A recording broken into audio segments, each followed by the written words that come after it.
दरम्यान महिला मृत्यू प्रकरणी पुण्यातील दीनानाथ मंगेशकर रुग्णालयाचा चौकशी अहवाल समोर आलाय। यामध्ये रुग्णालयानं आरोप फेटाळून लावले। त्यानंतर भिसे कुटुंबाची प्रतिक्रिया जाणून घेत त्यांच्याशी संवाद साधला आमचे प्रतिनिधी अमोल धर्माधिकारी यांनी। दीनानाथ रुग्णालयाकडून अंतर्गत जी चौकशी केलेली होती, 4 सदस्यांची चौकशी नेमलेली होती, हा सगळा अहवाल आहे। आणि या 4 सदस्य समितीने जो अहवाल दिलेला आहे, ज्यामध्ये काही निष्कर्ष मांडलेले आहेत, त्यावर कुटुंबियावरच काही आक्षेप आहे ते त्यांनी नोंदवलेले आहेत। आणि त्यामुळेच आता संपूर्ण हे भिसे कुटुंबीय आहे ते आपल्या सोबत आहेत। सुरुवातीपासून म्हणजे ज्यावेळेस तनिषा भिसे यांना त्या रुग्णालयामध्ये दाखल करण्यात आलेलं होतं, तेव्हापासून त्यांच्या सोबत असलेल्या त्यांच्या ननंद आपल्या सोबत आहेत। ते बोलले की 20 लाख रुपये भरायला लागेल। आम्ही त्यांना जरा रिक्वेस्ट केली, ते बोलले की 10 लाख रुपये डिपॉझिट लागेल। त्याची आमच्याकडे ही पावती पण आहे। 10 लाख रुपये तुम्ही डिपॉझिट करायला लागेल, त्याशिवाय तुमचं काही हे होणार नाही। जर तुम्हाला जमत नसेल, तुम्हाला हे होत नसेल, तर तुम्ही ससून रुग्णालयाला जा, तिथे पण लोकांचे चांगले उपचार होतात। आणि हे सगळं आमच्या पेशंट समोर सांगितलं।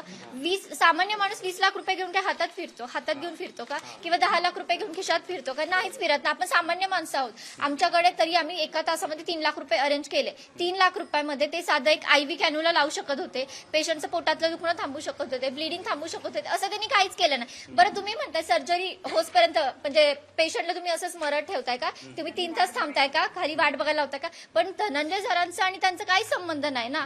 ते डॉक्टर घैसासांनी सांगायला पाहिजे होतं ना, पटकन ट्रीटमेंट चालू करा।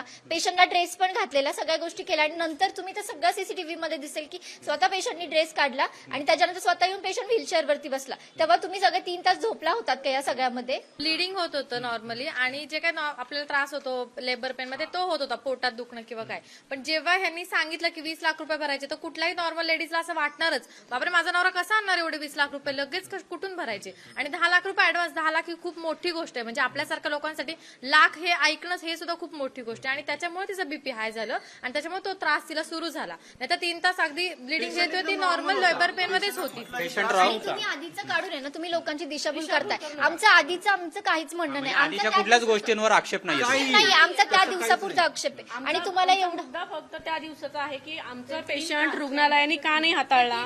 ऑब्झर्वेशन साठी तुम्हाला 10 लाख रुपये लागतात का? नाहीच लागत। आणि डिलिव्हरी झाल्यानंतरची जी गोष्ट आहे ना, तुम्ही त्या दिवसाचं बोला ना, तुम्ही आधीचं बोलून तुम्ही दिशाभूल करू नका। आणि आज जर आमच्या 2 मुली आमच्याकडे आहेत ना, ते फक्त आणि फक्त सूर्य हॉस्पिटल मुले आमच्याकडे आहेत। सूर्य हॉस्पिटलने आणि पुढचं तुम्ही गेला होता तिथं तुम्हाला आमची सूर्य हॉस्पिटलनं मणिपाल हॉस्पिटलनं खूप चांगल्या पद्धतीने आम्हाला तिथं ट्रीटमेंट भेटली, खूप चांगली त्यांनी सोय केली। पण कसं आहे, जर वेळेत तिथे दिनानाथनं जर ट्रीटमेंट केली असती तर नक्कीच पेशंट आमच्या सोबत असतात। कॅमेरामन योगेश केळापुरेसह अमोल धर्माधिकारी, लोकशाही मराठी, पुणे। लोकशाही मराठी ऐका, पहा, जागरूक रहा।